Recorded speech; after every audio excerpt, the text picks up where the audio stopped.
Praise the lord. అందరికీ ప్రభువైన యేసుక్రీస్తు నామములో వందనాలు. అందరూ బాగున్నారు కదా?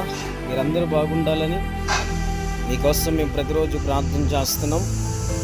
ఏది ఏమైనా ఈరోజు మనం అందరం క్షేమంగా బ్రతికున్నామంటే కేవలము దేవుని కృప మాత్రమే.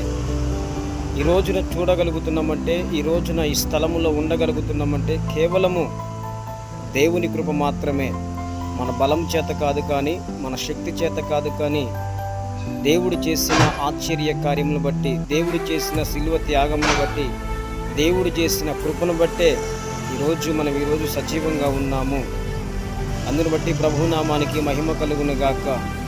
ఈరోజు ఒక శ్రేష్టమైన మాటను ప్రభు మనతో బయలుపరచబోతున్నాడు. అదేంటంటే, నీ ప్రయాణ మార్గములంతటిపై నేను నీకు తోడై ఉండెదను, నీ పాదములకు రాయి తగలకుండా దేవదూతలకు ఆజ్ఞాపించెదను.